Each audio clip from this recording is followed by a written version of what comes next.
Welcome to Living Free. My name is Penelope Rivera, and I'm a licensed professional counselor, and I'm an ordained minister with the Assemblies of God. And this program is called Living Free, and it's centered around helping people walk towards freedom, walk in freedom, not being bound by anything, regardless of what it is in your life. If you are not walking in freedom, that's not what you're called to do. You are called to live, breathe, love freely. That's what God wants each and every one of us to do. And same thing in my clients. When my clients come through the door in that first session with them, I'm letting them know my job here is to help them get to freedom. Whatever is going on in their life, I want to see them living in freedom, loving in freedom, and experiencing the freedom that God has for them. And that we're just called to do. I don't know how many of you like to be in bondage to anything. I don't think anybody does. And so I want to encourage people to walk in freedom. And I want to encourage you today. And I hope this broadcast helps you take one step forward, if that's all it is. I'd like to see you take 20 steps forward, but sometimes it's taking one step at a time, just to walking in the freedom that you've been called to walk in. And today I'm going to talk about, moving forward and leaving your trauma behind. And I know in life, and when I sit with my clients and in our intake session, I go through certain questions. And one of the questions I ask is, have you ever experienced any trauma or abuse or anything? And I will have to preface trauma, because what is traumatic to one person may not be traumatic to another. And some of you are going, oh no, trauma is only if you've been sexually abused, physically abused, domestic violence, major car accident, and yes, that is traumatic. But some people, it's how our brain interprets things. Some people can have a relationship issue, say from a parent, an attachment injury. That can be a trauma for them and traumatic. So I will go with my clients and say anything that's considered traumatic for you. Have you experienced anything? For some, it might be a car accident. For some, it might be, some significant incident that occurred, whether it was through abuse or sex abuse or anything like that. But when we talk about moving forward and kind of moving in our life without bringing the trauma in with us, now some people might be saying, oh, that's a part of who I am and I won't. I'm not saying we're going to forget about it like it never happened. That's obviously impossible for one. And when I talk with my clients, I don't want them to pretend that nothing ever happened and you move forward, but I don't want them walking forward with the mindset of trauma.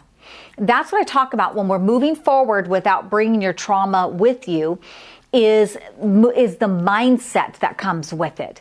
Because a lot of times when we walk through something traumatic, it creates beliefs, thoughts, things, because trauma goes in unprocessed. Okay, so when you experience it, you're taking it as it's happening. So I'm going to use a car accident, for example, because many people can relate to that, and that's easy to explain. I've been in a car accident. When I was in one of the car accidents I've been in, and I was going down this one road, and I saw the car, at an intersection, and they were sitting there going to turn left, and I'm kind of going through, and they weren't moving, and this is where I'm telling you, you take it all in.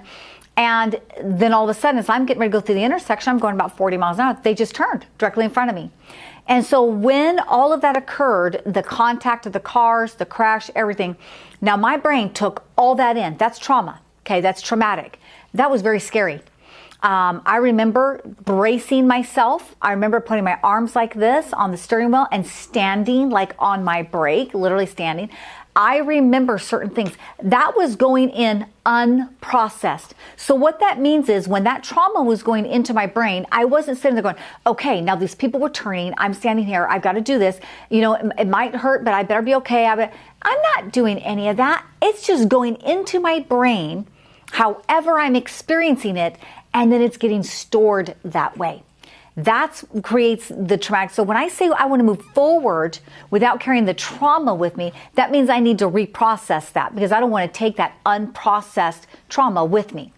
So what does that mean? Well, trauma, when it goes in and it's unprocessed, starts creating all these certain beliefs and things about it. Because what you experience, the brain already went through and started calculating certain thoughts and things about what happened. And so for me, I had extreme anxiety when I'd get in a car and I'd come to an intersection. Soon as I'd come up to an intersection, my heart would start racing. I would start feeling panicky. I would slow way down. I find myself looking all around. I hated going through intersections when I started driving. That's because the trauma went in, and what I experienced went in unprocessed. And then it created this weird feeling, this weird thought that something bad's going to happen to me if I go through an intersection. Someone's probably going to hit me. Something awful is going to happen. All these things are going through my mind. That's the unprocessed version of the trauma. So I'm giving you kind of an example of what I'm talking about. So when I move forward through that, if I did not do the work to go past that, it could seriously debilitate me from driving. I've had clients come in who had been in car accidents and struggled getting back in the car to drive down the road. And so we started working through this. So they came in because they didn't want to keep that unprocessed. They didn't want to take that into their future because it was going to debilitate them from driving and just doing normal activities. And so we had to work through reprogramming or restructuring, whatever you want to call it, redirecting thoughts, minds, but we had to reprocess what happened. And that's kind of what I'm talking about. We all have experiences in our life that shape us and turn us into who we are, even if it was a difficult experience. And so that's why I'm saying we don't pretend like something didn't happen. We don't, try to ignore it and move on. That's not anything. As a therapist, I wouldn't recommend anyone doing that. That isn't healthy, because you know what? You're going to take it into your future anyway. Because if you don't deal with it, it's going to go with you. Because whatever you experienced, you ended up creating after it was all over with. You ended up creating thoughts and beliefs to what happened. And they're not always healthy thoughts and beliefs. And then you take that into your future with you. And if it was a relationship, say maybe you walked through a really bad marriage and divorce, and you took all that in and you're struggling and you're in, maybe you're 2 years past it, but you didn't really get any help. I see a lot of people who walk through the divorce and never work with a counselor. I typically don't recommend that because divorce can be trauma. If you've ever walked through one, divorce can be trauma. It changes the whole family system. It changes everything you've experienced. That can be traumatic. And so I've seen people do that, and then they go into the next relationship, and guess what they did? They took all that stuff they didn't process, they took their trauma, and they moved forward with it. They took it into their future. And what that does is it prohibited them from having a really healthy relationship in the future. And so all of those thoughts, whether it was trust issues, like if there was infidelity, for sure, if you don't work through that, it's that trauma is going to go with you right into your future. And you're going to have thoughts and things about your current or new spouse. Oh my goodness, I saw them do this. I saw them hide their phone. I bet you they're texting someone. I bet you they're talking to someone. All of those weird things that you didn't work through go right into your future. We have to be able to, let go, process, and move forward. Didn't say forget. I just have to move forward. I need to press forward. And, I know, and I love scripture, and I always use, Philippians 3. And in one of the versions it says, where Paul's talking, he says, but one thing I do, he says, forgetting what lies behind and straining forward to what lies ahead. Knowing that he's not saying I can't, deal with that. I'm just going to pretend it didn't happen. But at some point, I have to be able to kind of process, package that up, and then I have to be able to press forward. What's the goal I have in front of me? Now here, obviously, he's talking about his call, with Jesus Christ, and that is our relationship with God. We want to press forward. But there's things that God's called you to do in your future that if you pull all that stuff from your past or trauma from your past, it's going to prevent you from getting to your goal. It's going to prevent you from moving forward because, and you've heard this you've heard this analogy. I know you have, because I've heard it many times over. I've used it myself in my counseling sessions. But in a car, we have the rear view mirror, which is small, and then we have the front windshield, which is big. And that's purposeful. Have you ever tried to drive and maybe you're looking at something in the rear view mirror and you're spending a lot of time looking in the rear view mirror, and it's dangerous, isn't it? Because you can't see what's in front of you, and it may cause you to miss a turn, may cause you to hit somebody. If you're spending all your time looking in the rear view mirror, it's going to prohibit you from getting where you need to go, or it's going to harm you in some way.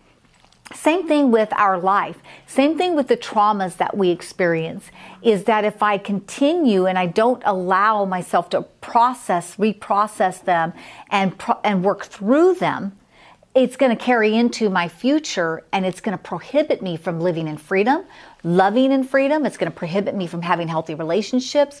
I see that so many times with relationships. People don't process their hurt, their trauma, and it could be from childhood. Did you know a lot of people have these attachment injuries from childhood?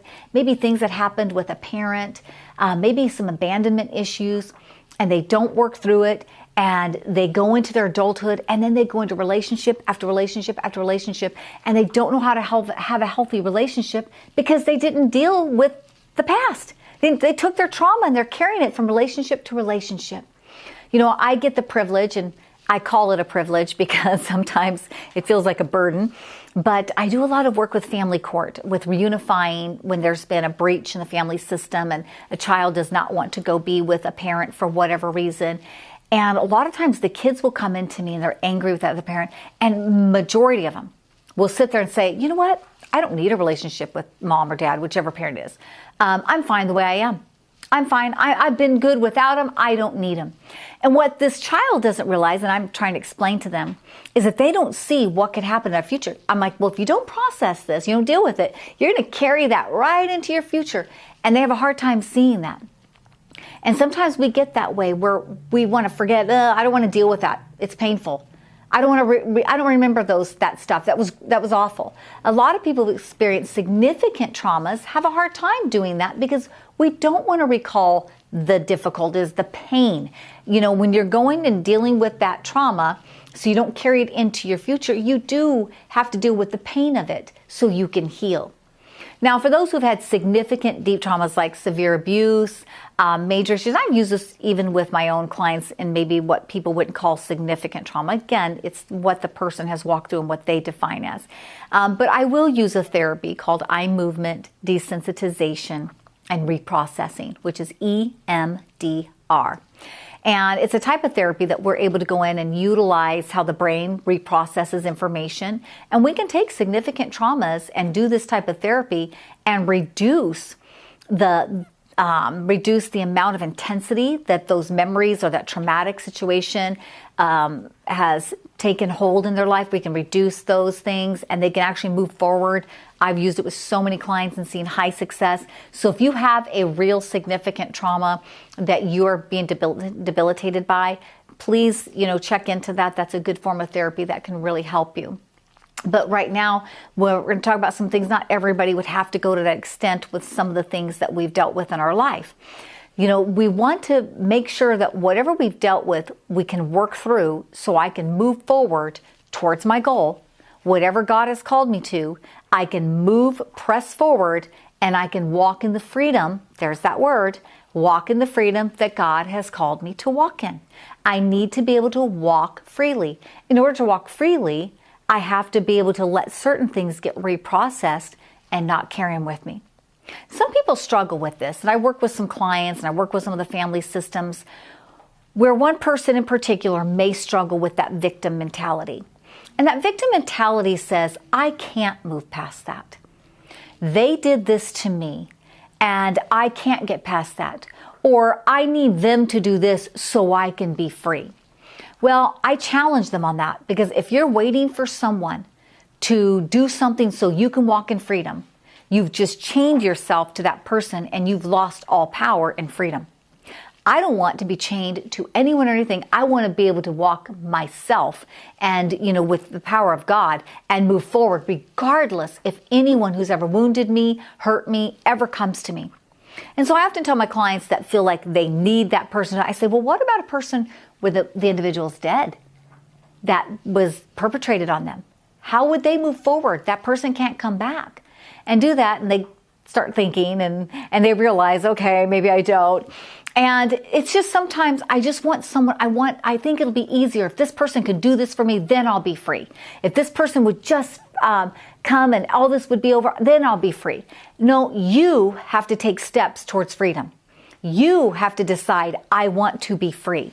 You have to decide, I don't want to carry that pain from my past into my present. And I get it. sometimes there's so many fears that surround us when we're doing that. There's fear of hurt and fear of failure and fear of what if this happens again to me, and fear of I can't go through that again. Fear surrounds us. And when I work with my clients, and especially those who are believers, I'm like, I get the fear. But we want God to come in and heal that place of fear too. But I don't want fear to keep me from being able to love, enjoy life, enjoy the things that God has for me. I want to be able to move forward in my life, what God has for me, the good things that are in store for you. There's so many good things that God has in store for you. And if we're constantly pulling back, but because my trauma's dragging with me into my present, it's going into my future with me, I don't get to go the buts. I tell my clients, kick every butt out of here except the one you sit on. Because every time we go, but, it negates any work I've been doing, or moving forward. So this is the part where we have to really encourage ourselves and have someone who can come alongside of you and encourage you. You're going to need help with this, okay? It could be a mentor. It could be a pastor, it could be a counselor. If you have really significant traumas, please work with a professional. Your friends and pastors would not have the ability to help you walk through that. You really need someone who's trained that can help you walk through some really significant traumas. And when I say significant, I'm talking about like sex abuse or domestic violence, major things like that in your life. You may need a professional to help you walk through that. But there are other things that there are people that can come alongside you. There's great self-help books that can kind of get you started too if you need help with that. But the part I really want my clients is that I want my clients to move forward in freedom. And some people get stuck, and some people are scared to go to freedom. And this is where I get the resistance from some of my clients. And some of that resistance comes in, and they're giving me a little pushback, and they'll be like, well, I've tried that before and that didn't work for me. And typically I'm like, okay, well, how long did you try it for? Well, I tried it a few times. And I'm like, okay, that sounds like my kid, where I'm telling my kid, okay, you have to do it more than just 1 or 2 times before you know it works. Sometimes you're going to have to do things and learn how to move away from something and do certain skills repeatedly before you see the success of it. And I think that's because sometimes we get comfortable with our dysfunction. Some people get comfortable carrying their trauma with them because it feels safe. They don't like it. They want freedom. They desire freedom. But carrying that trauma along with them and carrying it with me feels safe. Because if I let go of that, you become vulnerable, right? A lot of people don't like to be vulnerable. I don't want to be vulnerable because what if I get hurt again? What if I love again and I lose again? What if I step out in this and the same thing happens to me again? I'm scared. There's that fear, the vulnerability. And, there's a lot of research on vulnerability, and Brene Brown out of a university in the United States did a lot of research on it. It's really an incredible study. But so many people walk with a fear of being vulnerable because there's all this fear obviously attached to it, that I'd rather stay in my dysfunction because it's comfortable and I'm used to it. Like I said, most people would sit in my office and say, I don't want to. I want to know what love is. I want to experience freedom. I want to be able to go step out and do these new things. I want to be able to do that, but I'm scared. I'm scared. So I stay in the dysfunction because I know that. I have clients that will be honest and say, it's safe. At least I know what I'm getting here. At least I know what I'm getting. And I think this is where it's like, but you can't move forward. You stay stuck.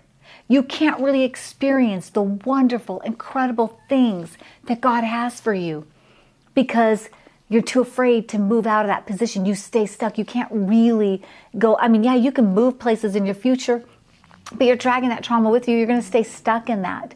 And so sometimes we have to get uncomfortable with our dysfunction and move forward instead of hanging on to it. And that's probably the hardest part for people, is letting go of the trauma to move to a vulnerable position of something new and stepping out. So a lot of people think, oh, I did that. See, I went and I got married again, and look what happened. And so as I start talking with them and I start uncovering, I'm like, oh, but you didn't really leave the trauma behind. You took that trauma into your next marriage, and that's actually what hindered your next marriage or your next relationship, because you took that with you and you just carried it to the next one. So you have to process through. You have to learn to reprocess, live it, leave it. And how do I do that? Well, a lot of times my clients are like, that's hard to do. It is. It is. I'm just going to be honest with you. If you've been wounded and hurt, it's hard to leave it. So we're breaking down beliefs that have been there for years. For some of you, it is, I never have been able to get this. This is what has always happened to me. This always takes place. That's a belief we have to restructure. So you're going to restructure belief systems for one.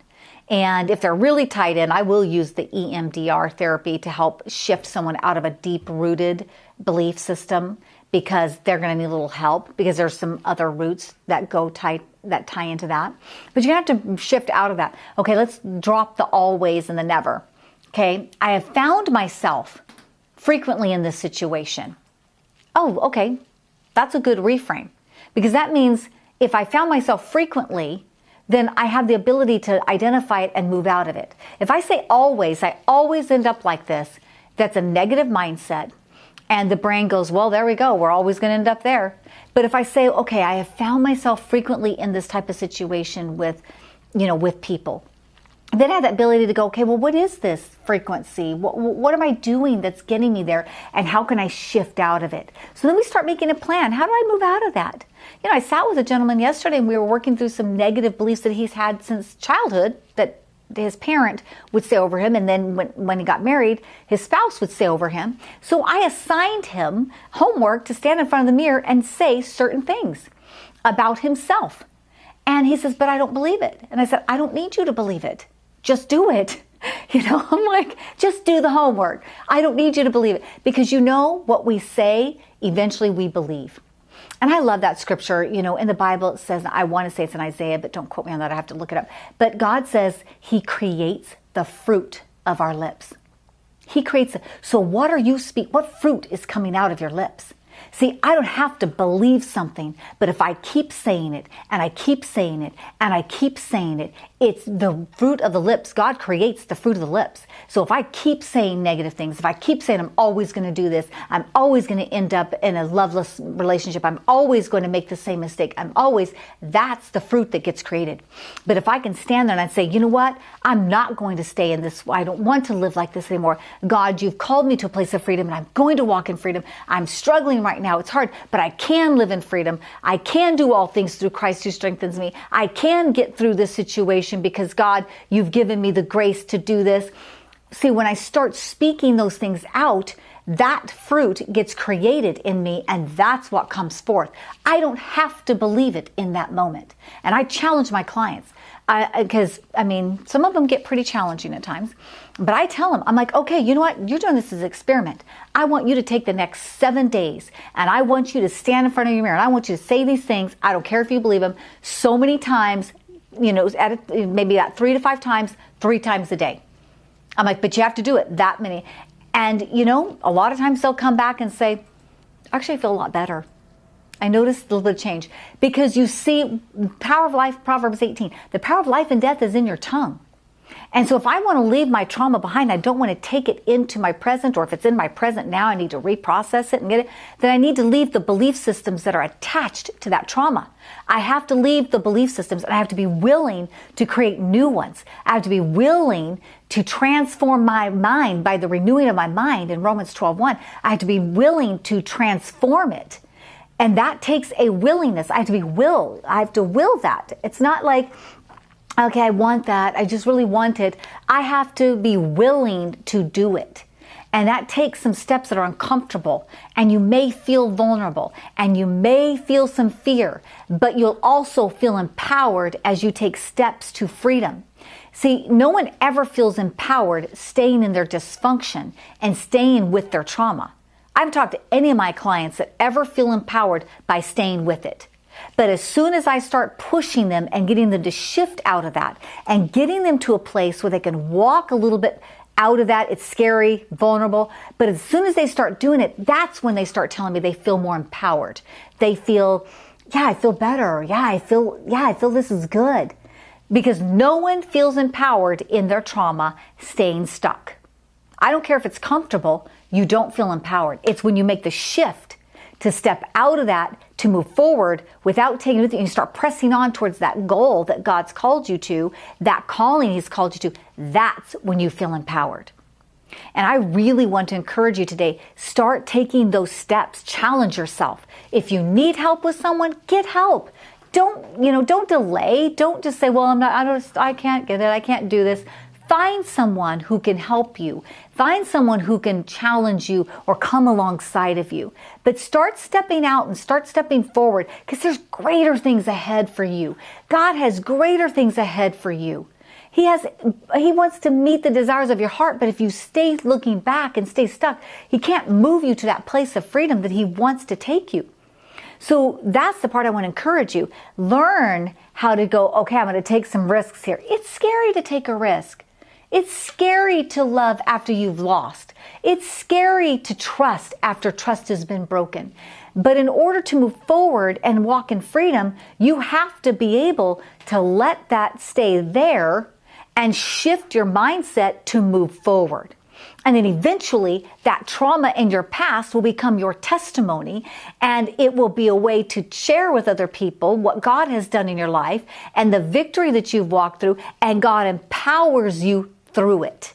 And that's where God wants us to move, stepping forward each time.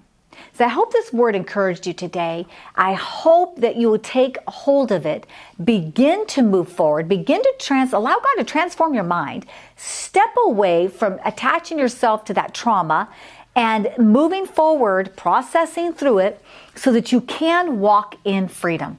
That's what you were called to do. You're called to lay aside every weight that holds you back and to move into freedom that God wants you to live in. And I challenge you today, start taking that step, moving forward in living free.